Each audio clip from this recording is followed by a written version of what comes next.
Good afternoon, everyone.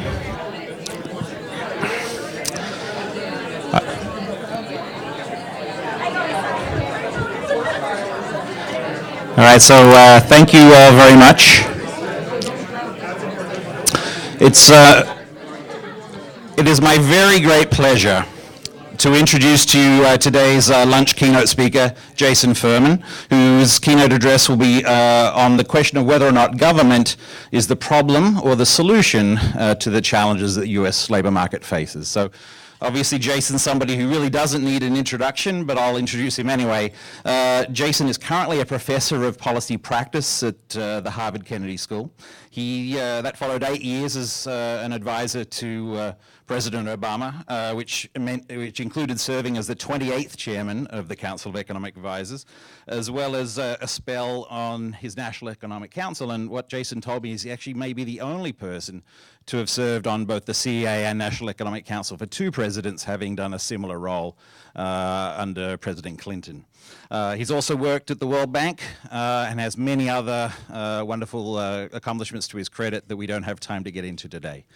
So let me just say welcome, Jason, and I hope you can all join with me in welcoming him up to the podium right now. Thank you.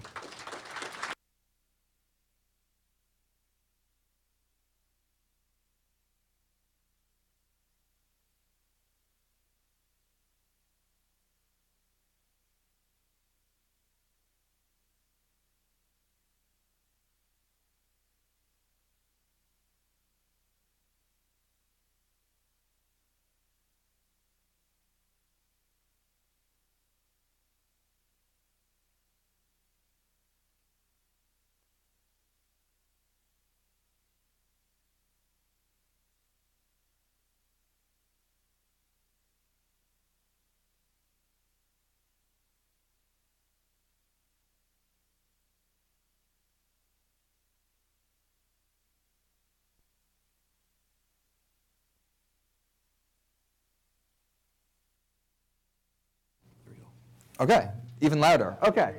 I said nice things about Neil. So I want to talk about whether government's the problem or the solution. You might guess the answer that I'm going to come out with in advance. So this is a little, there's like a slightly polemical aspect to this, but only slightly. Want to start with, the clicker isn't working for me. Won't work for the whole talk, but it'll work for now. Want to start with if anyone's able to fix this, that would be great. With what I see as the U.S. grand bargain, which I'll explain for a moment, in terms of the role that policy would play in inequality and labor market performance. Then talk about some issues in male labor force participation. Then women, and both of these will be focused on age 25 to 54, and finally talk about some policy options.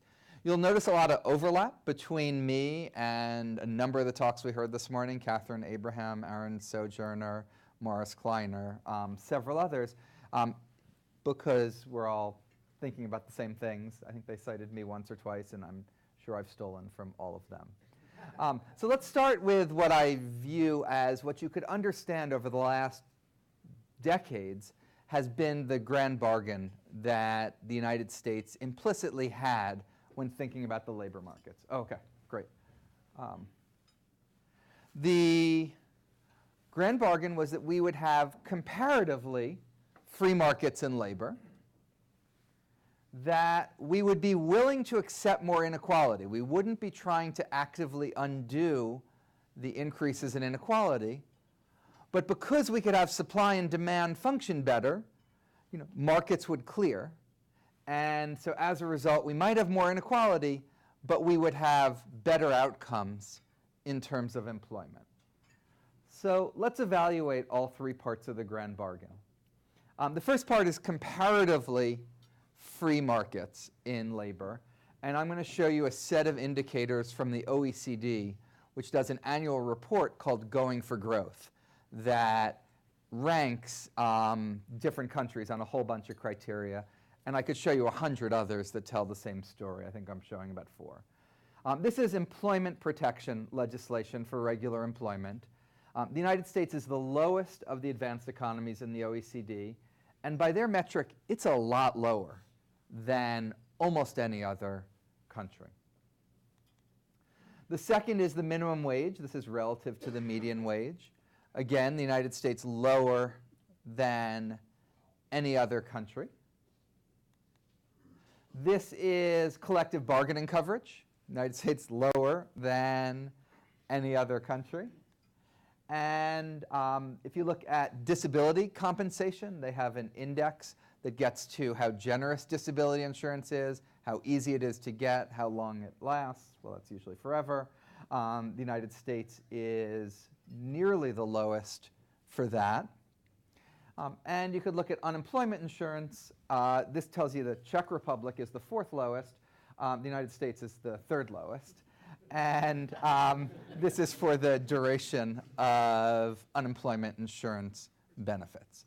So just about any way you look at it, whether it's directly the regulation of the labor market, how easy it is to hire and fire, labor unions, minimum wage, et cetera, or it is public tax and transfer programs, the United States is, for the most part, better at living up to the orthodox OECD recommendations, the standard thing they'd go in and tell a country to do to have well-functioning labor markets.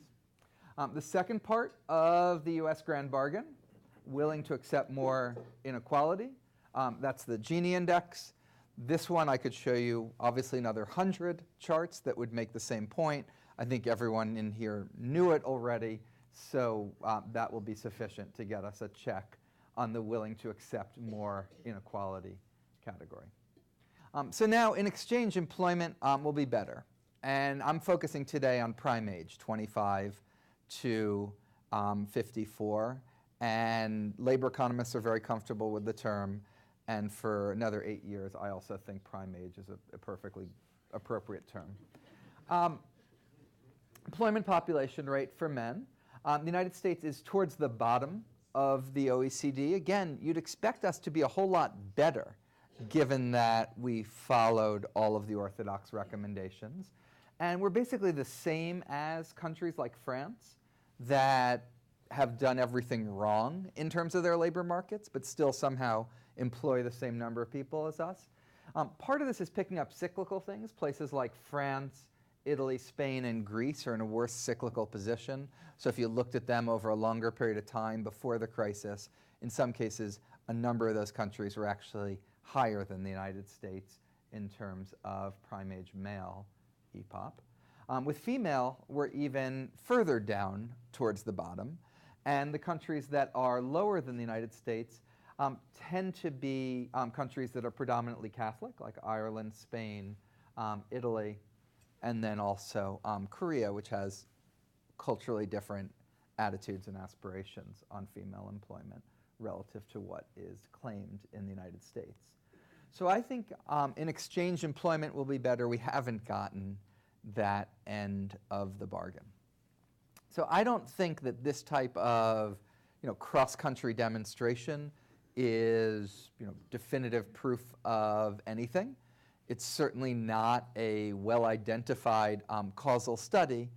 On the other hand, it is, I think, so stark and so dramatic, and it lets you pick up things that you can't in a well-identified causal study because you're looking at something in total, in general form. So at least to me, it says we should be focused a little bit less on what policy is doing to get in the way of employment, and a little bit more about understanding why it is supply and demand, left to their own devices, aren't somehow clearing in the same way that we find satisfactory. And so that's what I'll now try to do, first in the context of men, and then in the context of women. So first of all, this is the labor force participation rate for prime age men. You're going to see a lot of overlap between this and what Catherine Abraham did, but my perspective is going to be from 1948 to 2016, where she was focused on since 2000. And I'm just here for now focused on this one age group, 25 to 54. So you see for the participation rate this steady downward trend. You'd see the same steady downward trend for the employment population rate. And it's been going on, nearly year in and year out for 60 straight years. If you look at it, and Ivan had a little bit of discussion of this, you can look at, now I switched to employment population rate, white, black, Hispanic. White and Hispanic quite similar. That's because the Hispanic unemployment rate's a little bit higher, but the Hispanic participation rate is a little bit higher, so those cancel out. And as we heard before, those pretty well explained by observables. Black, which is the clinical term, was not explained by observables, but others suggested other terms that might be more better way of capturing it. Types of explanations. So I want to go through three classes, again, like Catherine had, because we're economists. We'd sort of do supply and demand, and then we try to figure out how to do institutions as well. So supply is men no longer want to work. Demand is no one wants to hire men. And institutions is that markets are missing opportunities or institutions are destroying opportunities that would otherwise be there. So on supply, I'm just going to focus on one, I'll quickly get out of the way something that Catherine had mentioned. If you look at prime age men and ask if they're in a household with, so this is married or even just not married but cohabiting with, for overall prime age men, you're much more likely to be in a household with another woman who works, which isn't surprising because a lot more working women than there used to be. That makes it even more surprising that for prime age men who aren't in the labor force, they're less likely than they were in the 60s and have stabilized since the 80s to be in a household with someone working. So this isn't like a simple story of now the woman is working and so the man doesn't need to anymore. I'm going to focus though on the on public programs and the role they've played. So disability is something that gets mentioned a lot. And the basic problem before we do anything else about how important disability is or isn't as an explanation is you don't need to do any causal analysis, any econometrics, anything. The thing we're trying to explain from 1967 to 2016 is an 8.4 percentage point decline. Disability receipt went up 1.6 percentage points for this group. And now I'm going to be unfair to Eddie. You mentioned the 2 million increase in people with disabilities. On disability insurance since 2008. Anyone want to guess how many of those 2 million are men between the age of 25 and 54? This is 2008 to 2016. I looked this up, so I'm not. Okay, just two people give me guesses. 500,000. What else? Two more guesses. 1 million. One more guess. 1.2 million. You're all too high. In fact, if you had said 0, you'd be too high. The number is minus 20,000. There were fewer men between 25 and 54 on disability in 2016 than there were in 2008. Now, how did that happen and there were nearly 2 million more on disability? It's because, first of all, you have an older population, and so there were a lot of people above 55 on disability. Second of all, women are eligible for disability much more now than they were 30 years ago because they have the work history that would make them eligible. So if you adjust for aging and you adjust for gender, you don't see an increase in disability. And so even in this massive recession from 2008 through 2016, disability insurance did not increase for 25 to 54. Over a longer period, it did increase a little bit. But that's why I think a lot of people look at the disability numbers and think it's something that it isn't, because they're not adjusting for age and gender. Okay. This 1.6 out of 8.4 is the upper bound on why it could matter. It's an upper bound for 3 reasons. Part of it is even within 25 to 54, there's more 50 to 54-year-olds and fewer 25 to 29-year-olds. So that should make DI go up even if there's no change in anything. Second is many men receiving SSDI wouldn't have participated anyway. And the third is the reduction in LFPR could be caused by something exogenous that then leads to more SSDI receipt. In an attempt to get at that, did the following thought experiment. Here's what actually happened to participation over this period. Here's the share receiving SSDI over this period. So you already see the large drop here compared to the small there. Did a thought experiment. One was anyone who received disability insurance in the CPS, make them participate and assign their participation rate at the same rate that other people who self-described as disabled but weren't on DI. That should give you too many people participating because it's assuming the same magnitude of disability for people on DI and not. You'd get participation would be higher in 1967, be higher in 2017.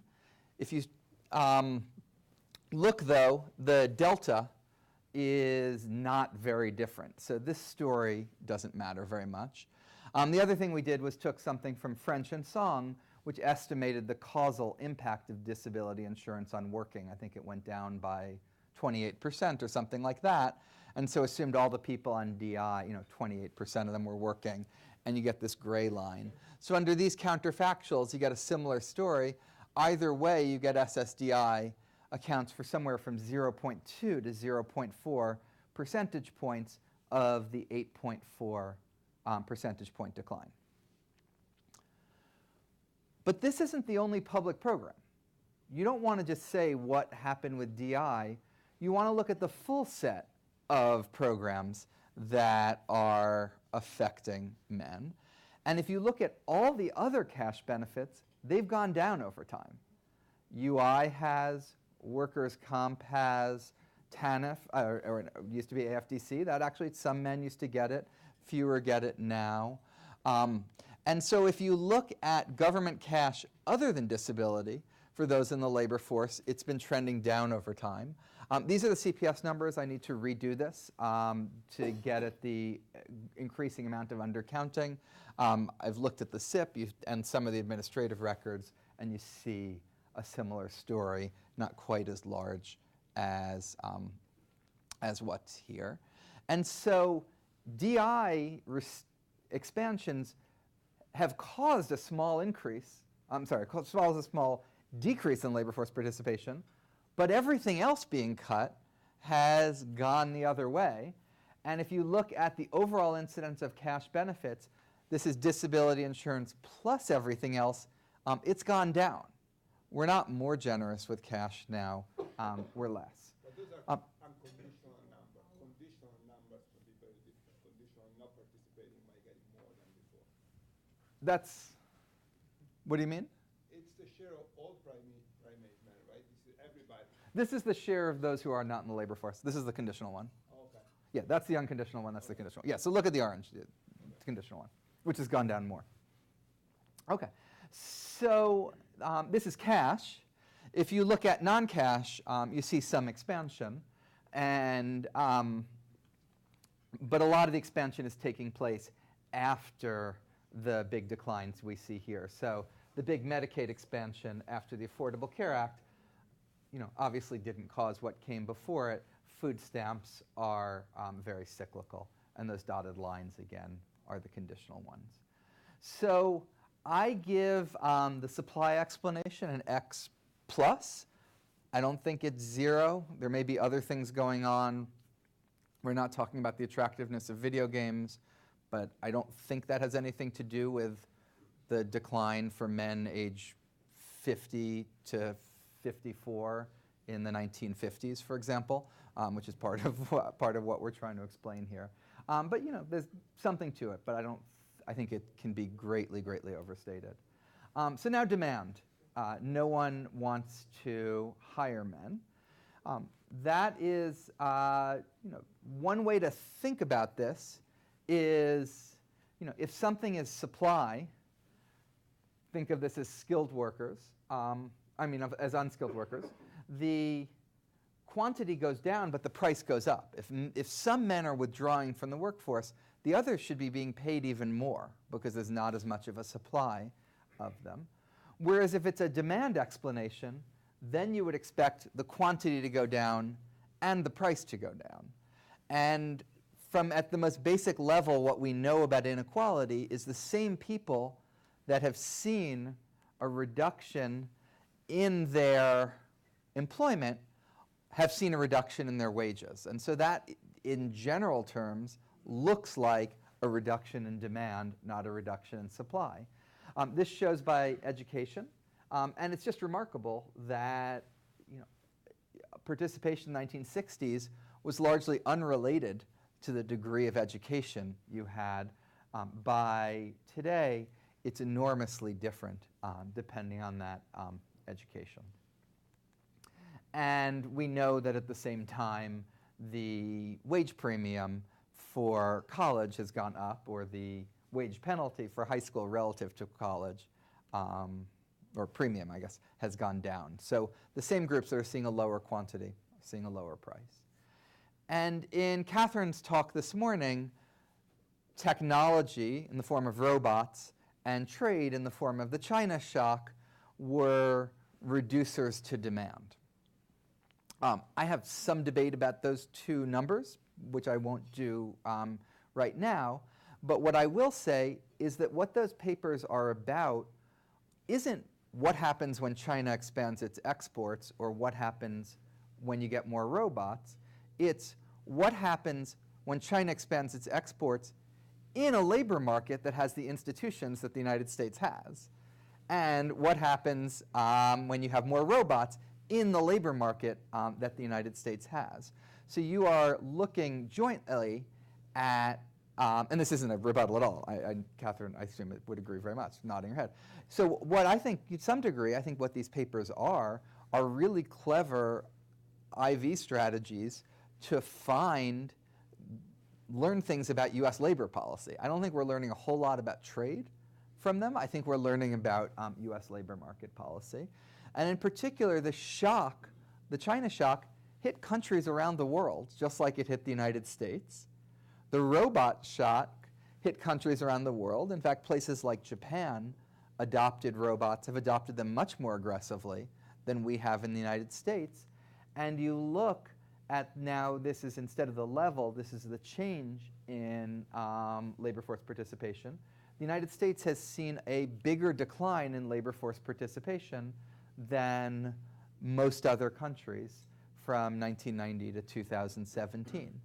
And so I think even if you think demand is a cause, if you're trying to explain the United States compared to other countries, you want to ask why our institutions process that demand shock in a different way than the institutions in other countries processed that demand shock.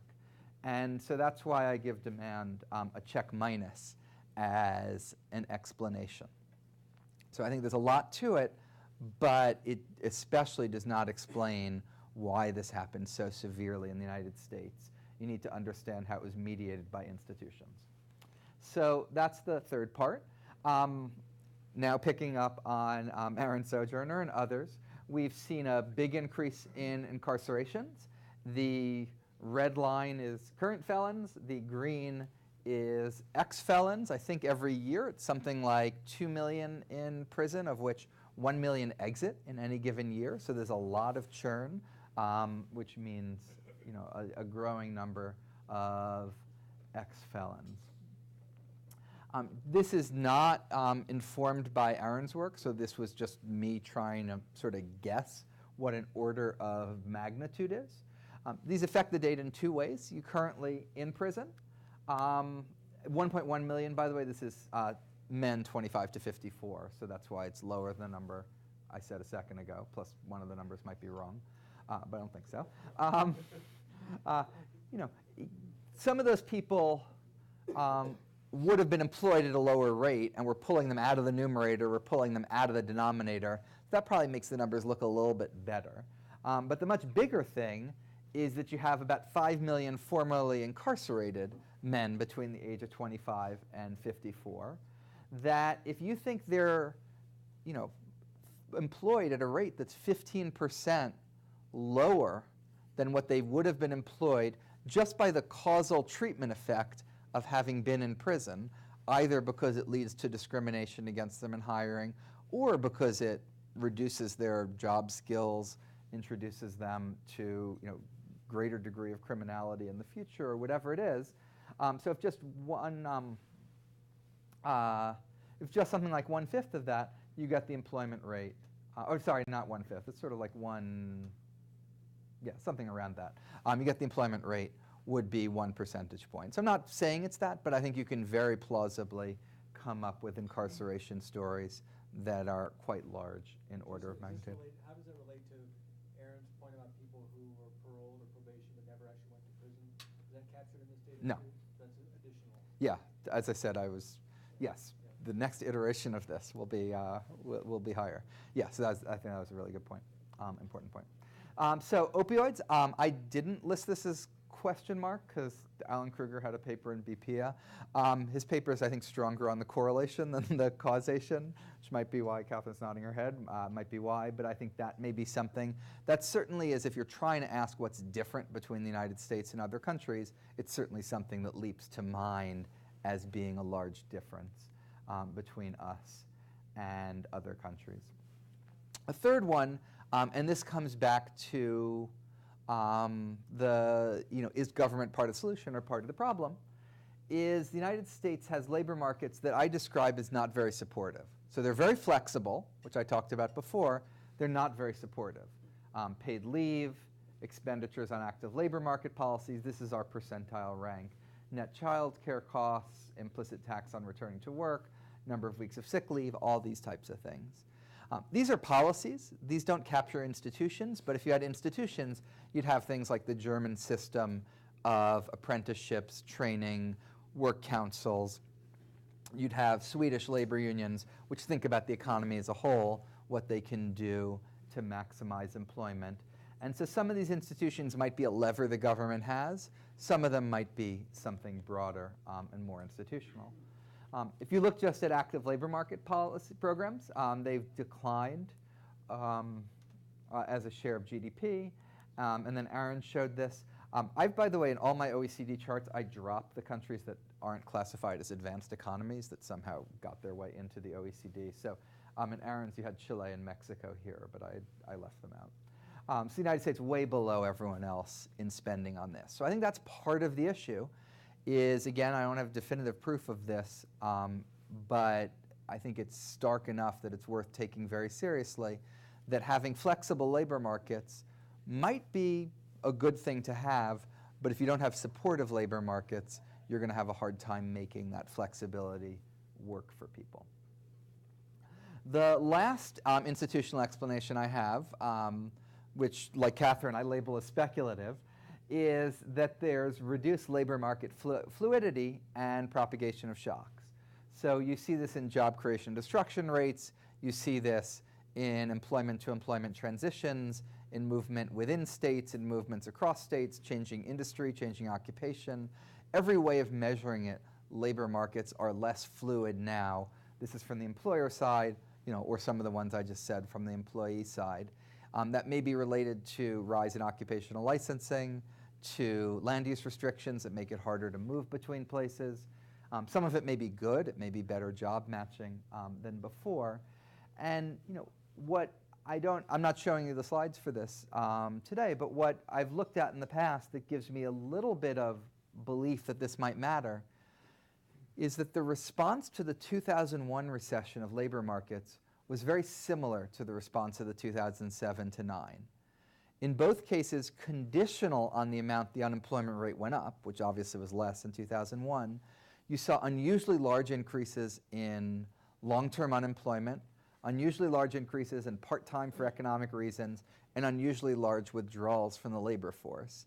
And a story where if you're lucky enough to be in your job and keep it, you're fine, but if you get out of your job, there's less churn and you can't get back in, gives you something that could give you greater long-term unemployment or you take a crappy part-time job, or you give up and exit the workforce. So I think if you look especially at the response to the last two recessions, there's something to that story. But as I said, speculative. So I probably should have given this a check plus for institutional, but the plus is more sort of belief than proof. Okay. I'm not going to really talk about this, but I think we all know that non-participation is a really serious thing, and in some ways I think is a more profound and important challenge than inequality, which inequality is about different people's income growing at different rates. This gets to a lot of issues around your inclusion in society and has a self-fulfilling, self-perpetuating, and potentially even contagious aspect to it, where when more people aren't participating, it enables and makes it easier for others to think that that's a good model or do it, which is why you see, potentially why you see so much spatial variation in this. Okay. Women have joined men since around 2000. The male issue is one that drew on work that we did at the Council of Economic Advisors. We did a number of different papers related to female labor force participation. None of them were an attempt at a comprehensive explanation. There is one that Sandy Black, Diane Schanzenbach, and a co-author of theirs did last year for the Hamilton Project that some of this draws on, some of it doesn't, but I'd refer you to that. But you see the trend is going up, as we all know, until around 2000, and then female labor force participation starts declining, moving in the same direction as men's. And if you look at, compared to other countries, this is just showing the G7 so that your eyes don't get really dizzy, but in 1990, the United States was at the top of the G7. By 2017, the United States is at the bottom, with the exception of Italy, of the G7. So other countries were increasing their labor force participation rates at the same time that the United States was decreasing them. And by the way, if you look at the overall, just as an aside, the fact that the employment rate in the United States has done worse than other countries since the recession, the two big factors are this and then employment for older workers, which has increased more in other countries than here, mostly because they were catching up to us. We have higher employment levels for older workers. Okay. This is we heard about this from Ivan again this morning, but this is the black, white, Hispanic differences. Hispanic women are much lower than white women in terms of participation. A lot of that goes away and is explained by family structure and education. And I think if I remember correctly, and this may have been in your results, but I've done this before, the black-white disparity, the explanation actually compounds the mystery. The gap is smaller. Eddie, do you want to say anything? No, I just, sorry, I have to leave. Okay. Send me the slides, I'll send you criticisms. Okay, excellent. So explanations, you can put some in a cultural institutional basket, some in a policy basket.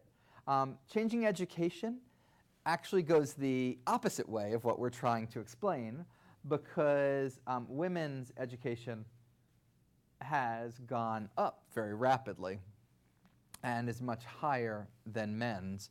So just taking this into account, you would have expected women's labor force participation rates to improve relative to men's.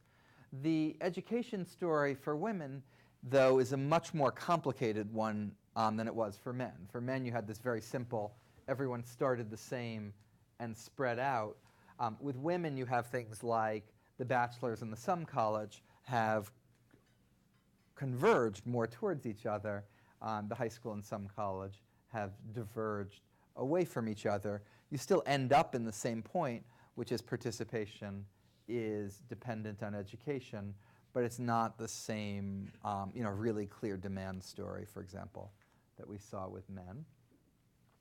There's some practices that have really mattered. This is Claudia Golden in her presidential address, drew attention to the fact that when obstetrics were a solo practice, you needed to be available 24/7 to deliver a baby. That was something that was much easier for men to do than for women, so obstetricians were men. Switched to team practices, and so you were on call at certain times, and now it's become a predominantly female profession. And you wouldn't describe obstetricians as being solo practitioners as sort of sexist or discrimination, but it's an example of an institutional change that really enabled something that you might not have even predicted. Pharmacists working part-time is another example Claudia gives, and something that has facilitated a lot of women doing it. You see that less in law, but that seems like another place where it's a little hard to understand why you don't have more flexibility and opportunities. Turning now to the policy side, you do see around the time of welfare reform and the expansions in the earned income tax credit, an expansion in employment rate for single with children in a way that you don't for others, but then that to some degree fades away, and it's not a large enough part of the whole to make a huge difference. The United States is the only major country with no parental leave. I mean that with no disrespect to Papua New Guinea, to these islands here, like whatever islands they are. Anyone who knows what they are gets a prize. And I don't know that like Somalia is enforcing its paid leave laws, but they have them on the books, so that's good. Okay. Now, paid leave we're economists here, and Amanda set the precedent that we need to talk a little bit about trade-offs, so we'll do a little bit of that. This is from Blau and Kahn, and they find that this is what the participation rates for women are. This is what they would be if the United States moved to the leave and part-time work policies of other countries, and this is the non-US average starting below the United States and then rising above the United States. And the United States would have actually risen rather than, well, in the years they showed, flat if you extend to that fallen. So the United States would have risen if it had kept up with those policy changes that everyone else had, and would be higher. Now the trade-off that they find is that increased flexibility, increased leave, has come at the cost in other countries of a larger gap and the management level in wages and full-time work between men and women. So there's a gap in managers, male-female, in the United States that is smaller than it is in other countries. For professionals, which is something that includes nurses and pre-university teachers, the gap goes the other way. If you look at male professionals, you're taking out things like teachers and nurses, which are just very large numbers.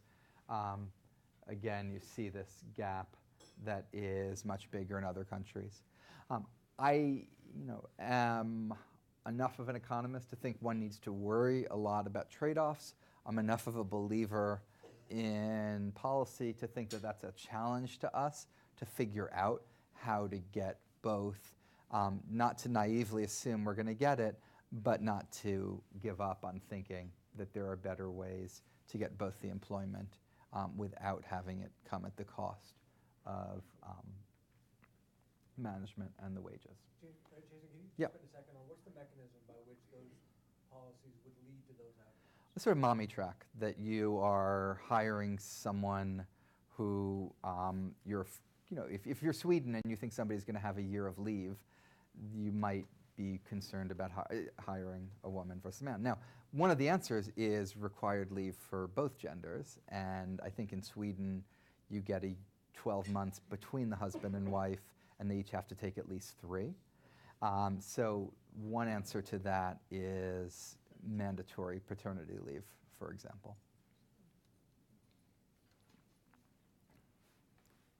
So policy options.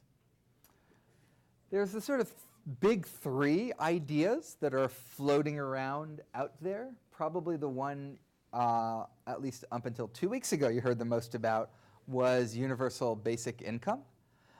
I think of UBI as basically giving up on this problem, saying people are going to lose jobs, but we'll give them a bit of money to cushion the blow. I think UBI as a public policy is both too small and too large.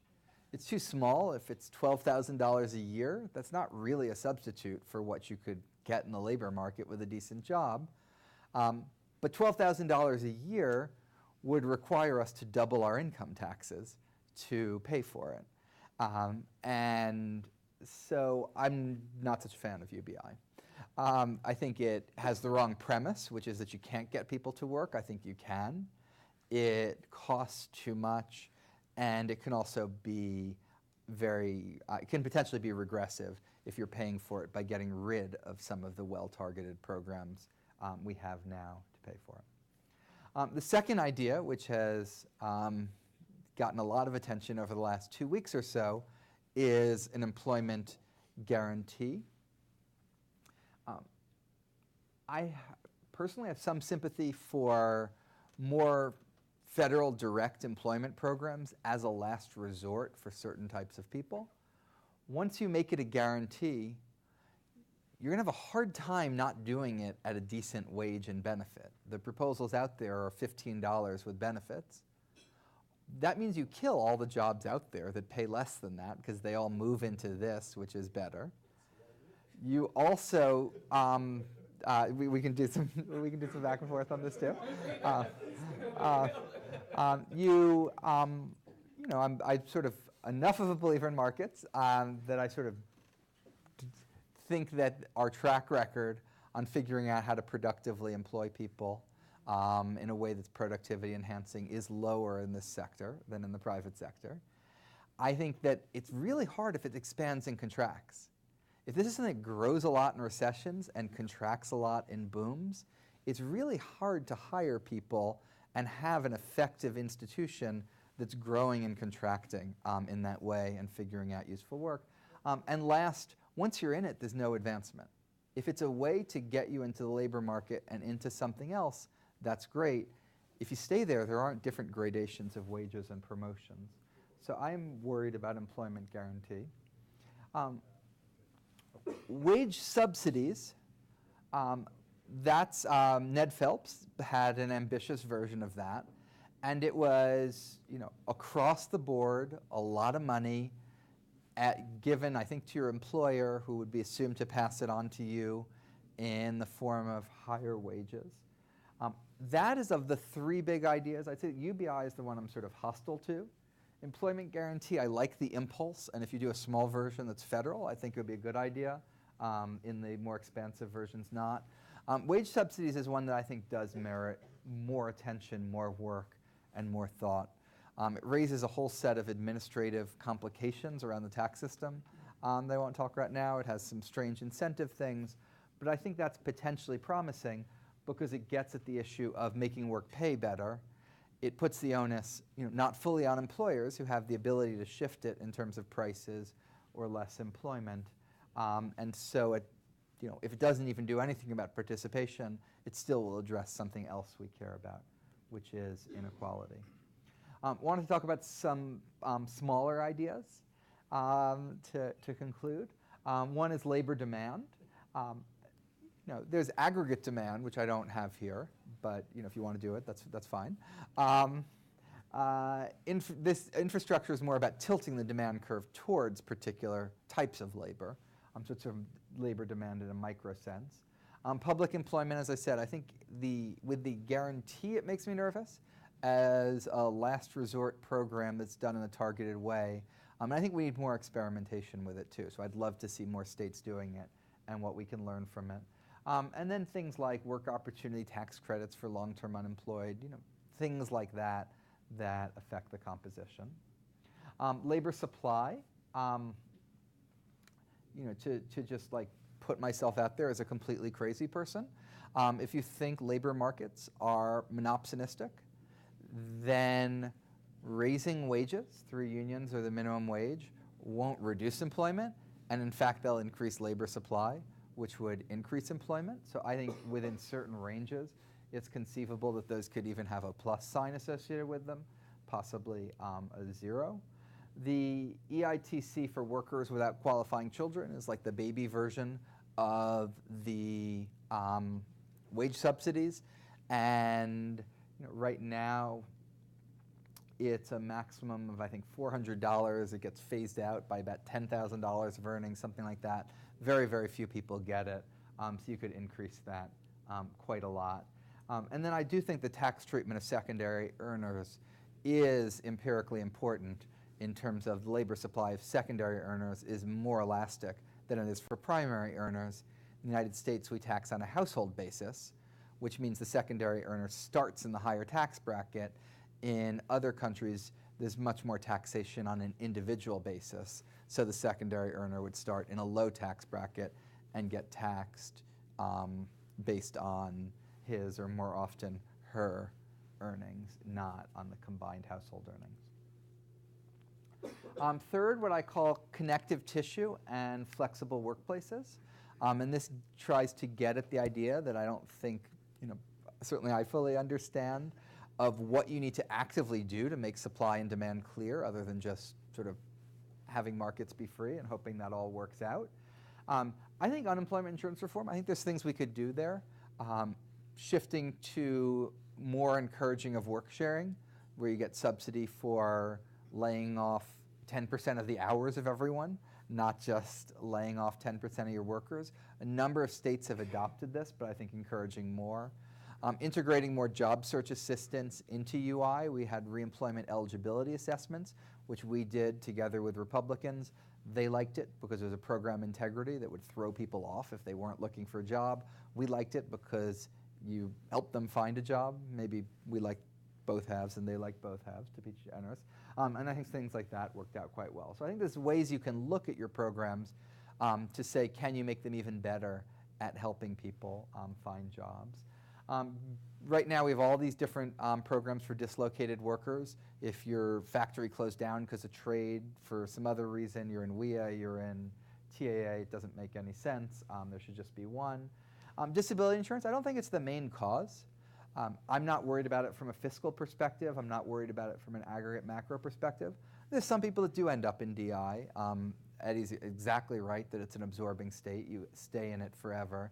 And if we could keep them out of it in the first place, that is potentially something beneficial and worth thinking about. And then the whole set of things around childcare subsidies, flexible workplaces, and paid leave. And then finally, making labor markets more fluid, which I think potentially has benefits for this. Even if it doesn't, I think the evidence on reduced labor market fluidity and the ties to productivity are maybe clearer than they are here. Things like wage insurance, that if you lose your job and you're above age 55, which includes people who are 85, you would get insurance if you take a new job. Right now you just get insurance if you don't take a job. This would give you 50% of the difference between the wages you used to get and the wages you're getting now, keep people in the labor force, occupational licensing reform, and land use reform. These were billed as smaller ideas. I think if you did all of these, that would be a huge amount, add up to a huge amount. And this doesn't include the things that would also make a really big difference in this area that aren't primarily motivated by this. So expanding education and criminal justice reform are two huge levers that we should do for 100 different reasons, but would have benefits in this space as well. Thank you.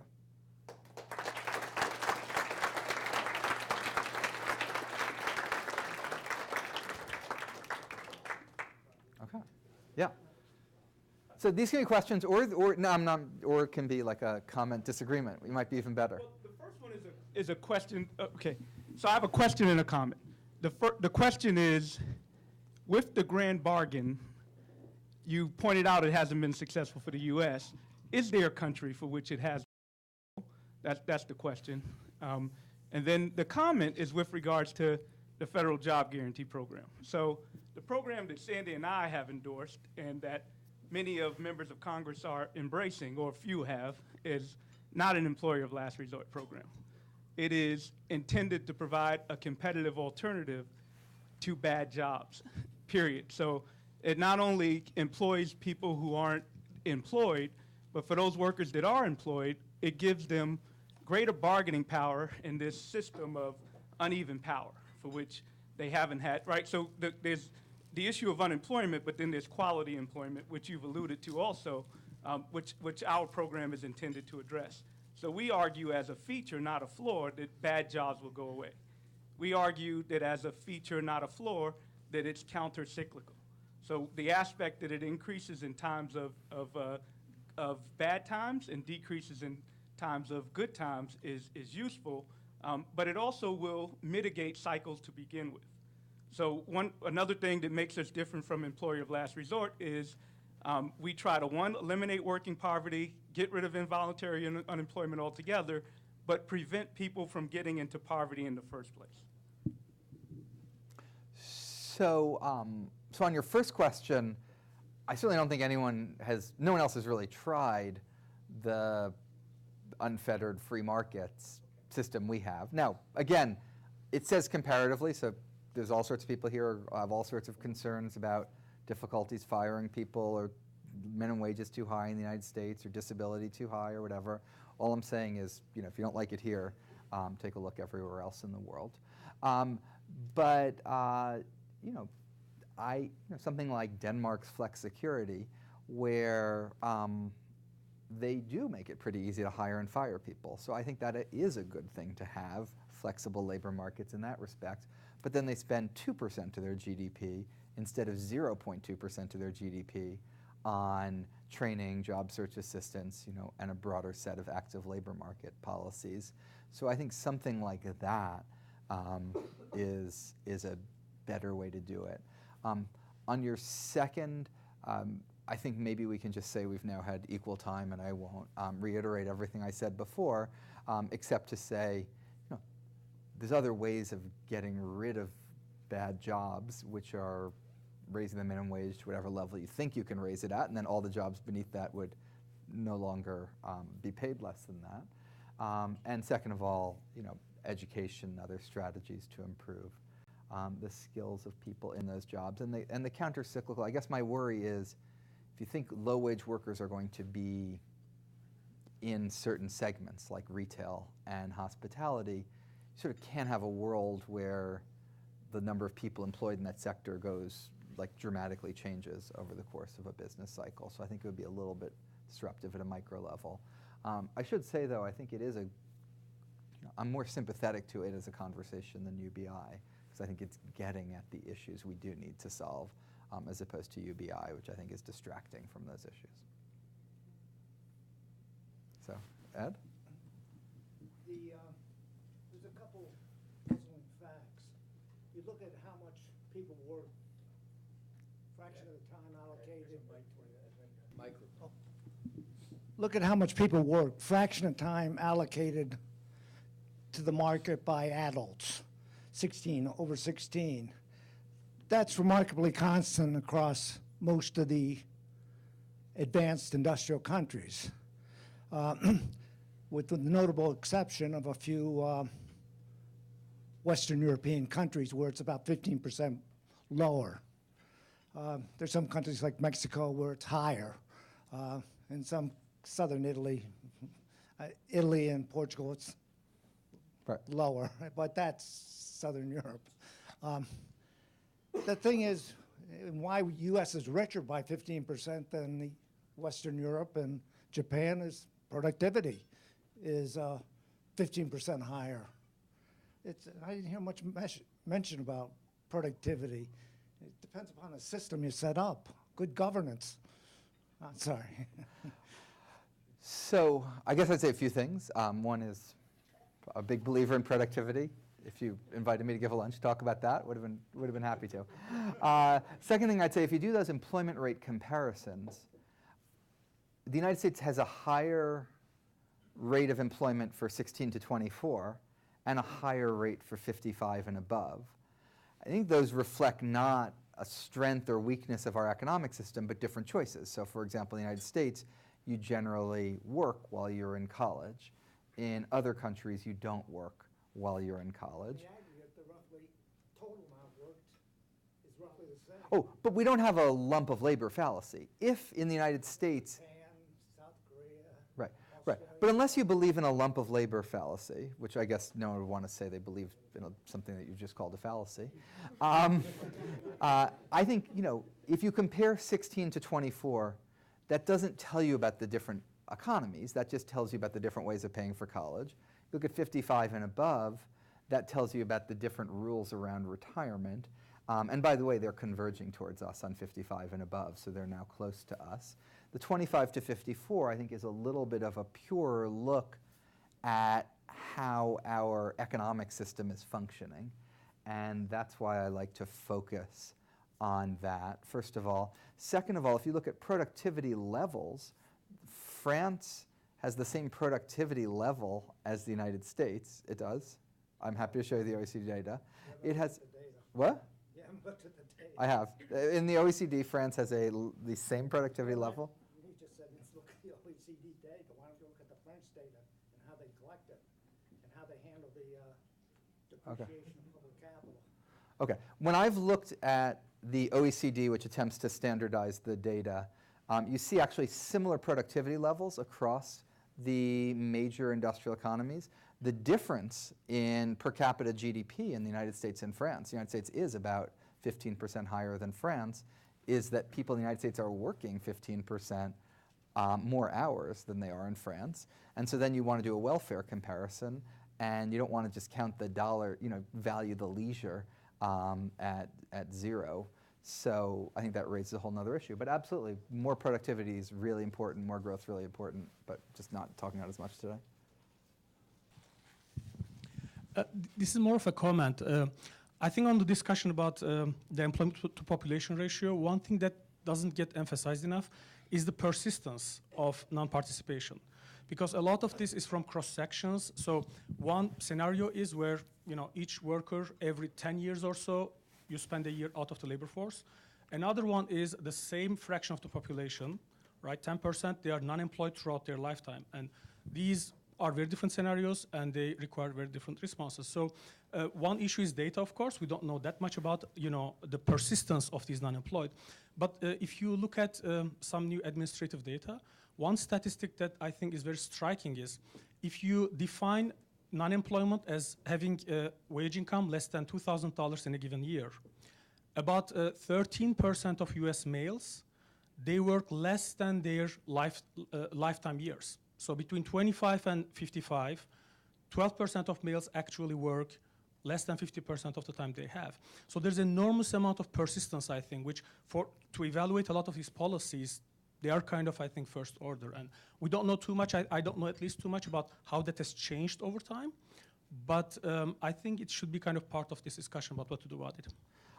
So I didn't know that one, so I'd love the reference on that. Yeah, I had something that when I shrunk the number of slides, and I'm regretting it, of course, showed you for somebody who's out of the labor force today, they asked the question, did you work the previous year or not? And look at that over time, and it's been, it's quite high. It's like more 60 or 70% who are out of the labor force today also didn't work at all the previous year, and second of all, have been roughly stable. Yeah, your microphone.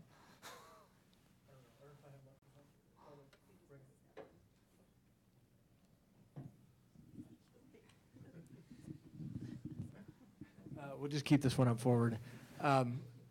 You talked about, and I think Aaron also talked about the possibility of spending more on training and labor market support. I can't remember what the phrase was.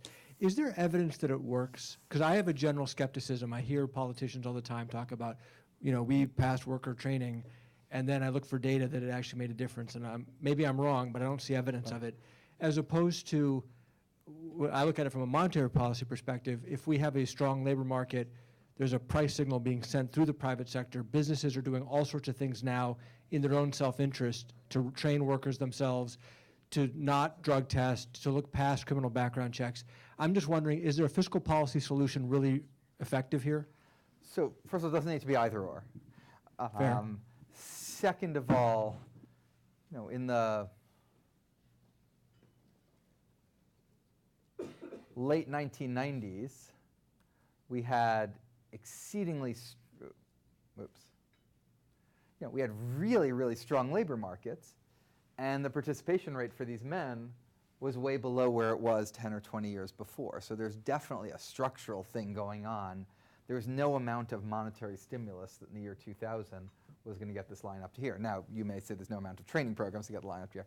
I think the truth about training programs is that the evidence on them is quite mixed. And mixed doesn't mean negative, doesn't mean zero. It means actually high variance. And there's a lot of evaluations of things that work well for certain groups, like younger workers, it works well. For older workers, it doesn't. For dislocated, it works better than for disadvantaged, et cetera. With any one of these evaluations, you don't know how replicable it is, does it generalize, et cetera.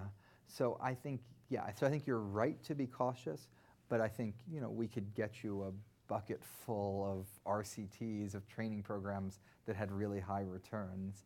And so I think right now we're mostly not trying, and we should be trying more, experimenting more, not assuming that's the whole solution at all. And then the last thing I'd say is integrating it into what we're doing. I mean, we're giving people unemployment insurance. If you let them take their unemployment insurance to a job and start out as sort of an intern with their internship paid out of their UI, get them training, get them into a job, that's something Georgia did. We gave states more flexibility that actually wasn't popular with many in the labor community. But things like that. So I think sort of integrating it into stuff too. Yeah.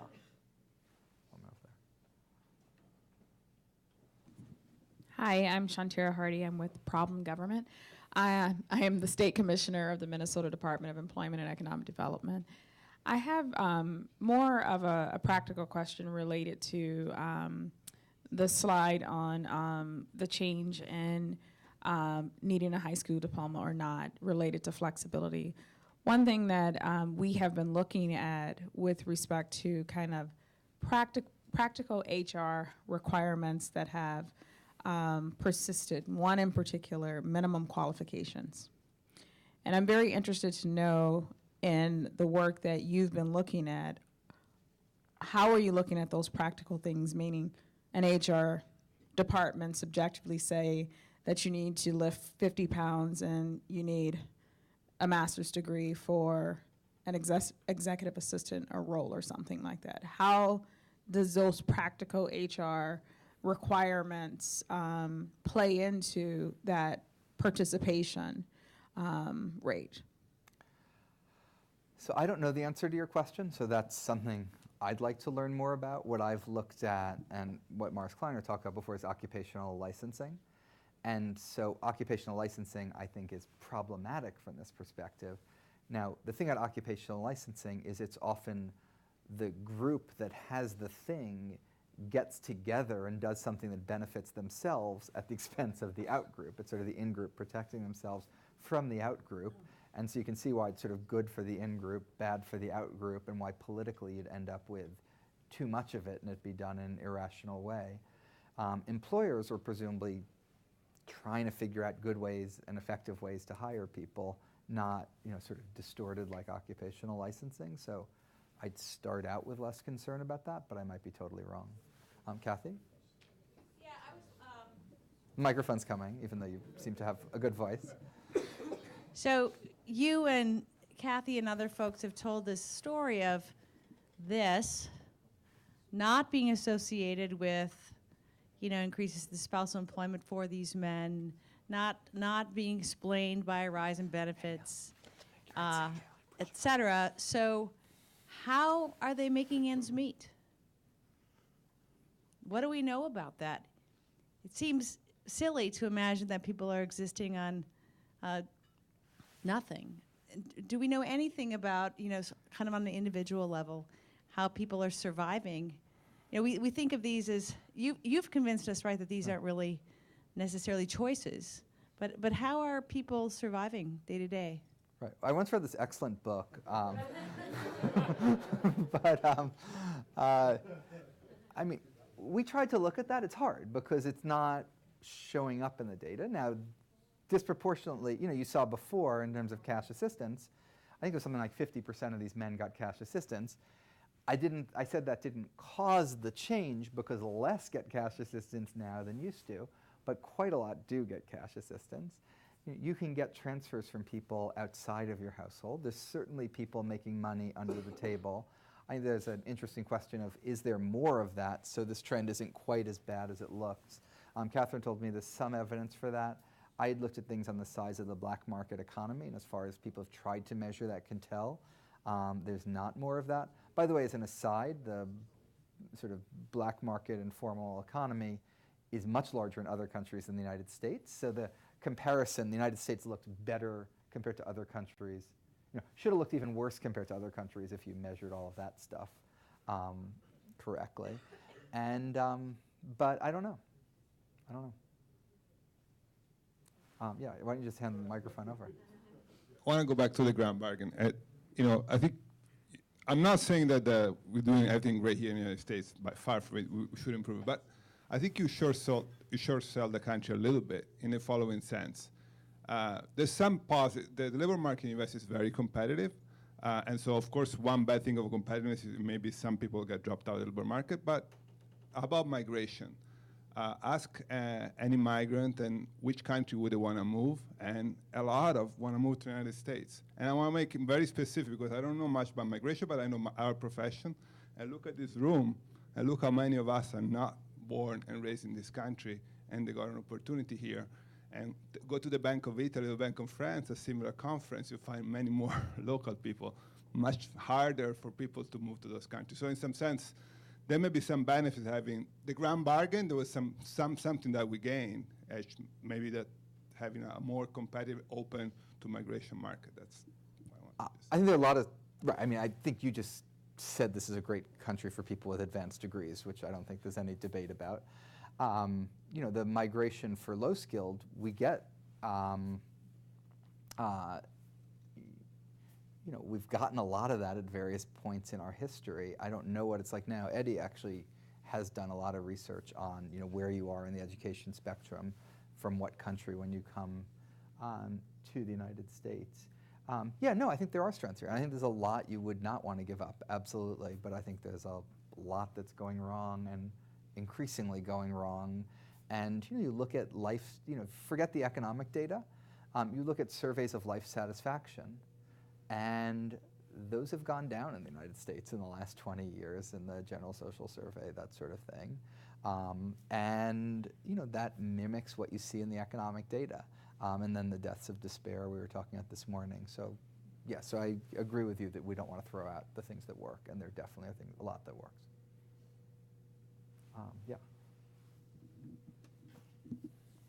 I don't know if you have a chance to bring up that supply and demand picture. You had those two supply and demand curves pictures next to each other. But sure. I think you've...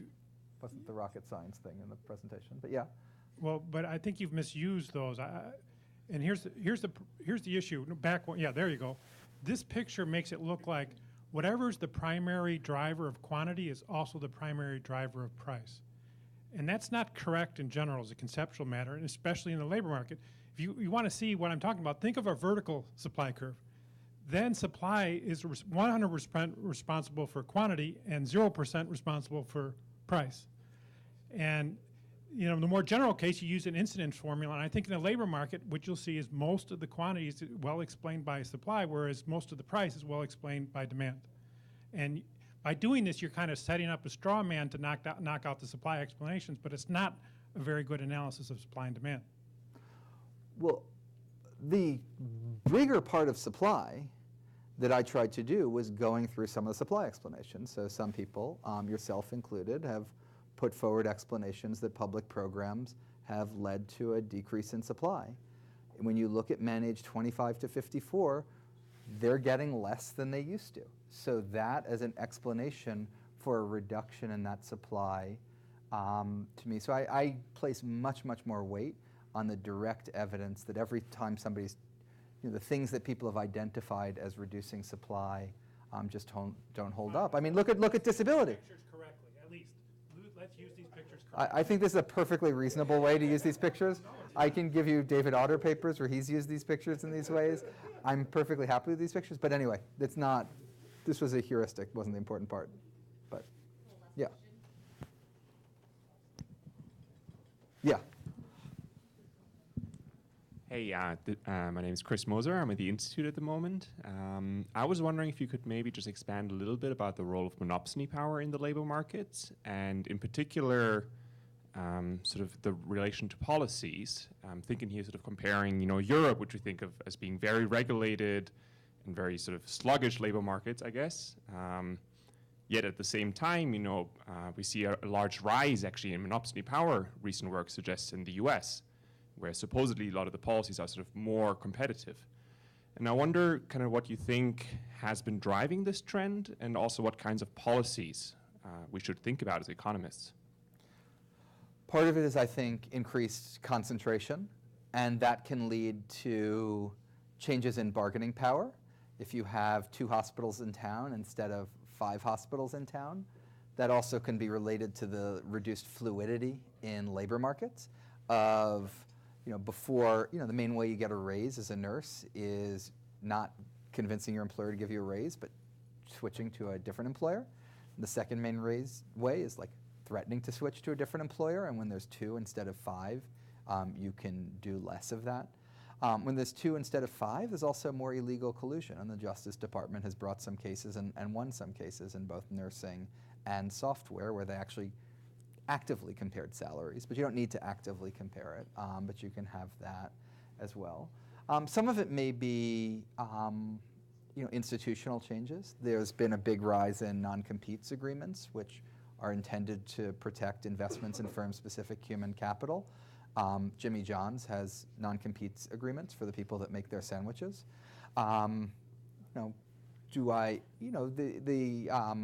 The economics of that is complicated. You may pay people more if they're willing to take a non-competes. On the other hand, if they don't sort of quite know they have it and it's actually enforced, it's another way of changing the bargaining power.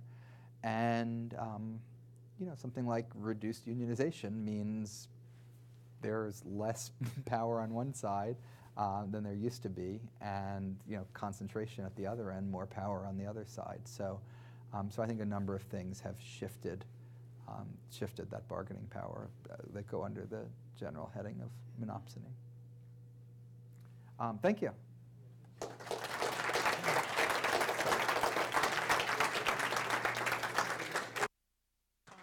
Okay, thanks everybody. We'll have a 15-minute break, and then we'll start our last panel of the day at